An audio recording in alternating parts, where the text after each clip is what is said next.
Reading Jennifer Aniston's words this week about her heartbreaking struggle to have a child, I empathized. "It was a challenging road for me, the baby-making road," the Friends star admitted. "I was going through IVF, drinking Chinese teas, you name it. I was throwing everything at it.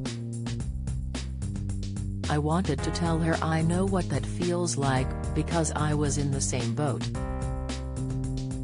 Infertility is still such a taboo subject, despite estimates by the NHS that it affects around 1 in 7 couples in Britain. In my case, it made me feel like I'd failed, or was less of a woman. I've always been driven and proactive. And I don't take no for an answer easily. In my youth, I had my life planned out. First a career, to be financially independent and secure. Then I'd meet the man of my dreams, marry and have kids.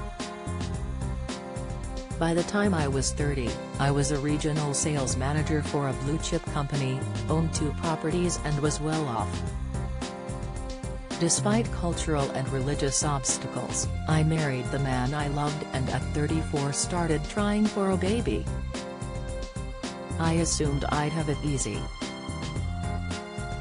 Never in my wildest dreams did I think I would not get pregnant. I was fit, slim, healthy, didn't drink, smoke or do drugs. Steve and I tried for 3 years, not seriously, but with the attitude it'll happen when it happens.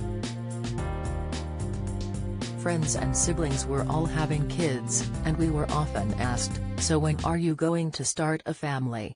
I was constantly reminded my biological clock was ticking. Having a baby became my obsession. I went to a private hospital for a laparoscopy to see if there was a problem. There was. I was diagnosed with stage 4 endometriosis, so severe my chances of conceiving naturally were less than 5%. I was told that if I had gone in sooner, it could have improved my chances. Now my only route to motherhood was IVF. I was 37.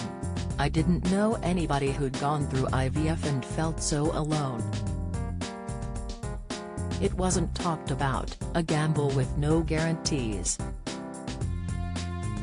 Steve and I didn't tell a single soul, worrying people would judge us.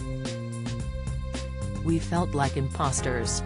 We spent around £10,000, a huge chunk of our savings. Through all the weekly scans, daily injections, anxiety and waiting, I lived with a deep secret I felt I couldn't share. Luckily, I did fall pregnant and our IVF baby, Zach, was born in April 2008. Round 2 of IVF didn't work, so we adopted our daughter Amara. It was years before we told our family and friends I had undergone IVF. What relief there was in finally sharing. I had built it up to be a huge thing in my mind, and when I eventually talked about it, so did others, and I realized I wasn't alone after all. So thank you, Jen, for being honest about IVF. I'm sorry it didn't work for you, but hopefully you opening up about your struggle will help someone else.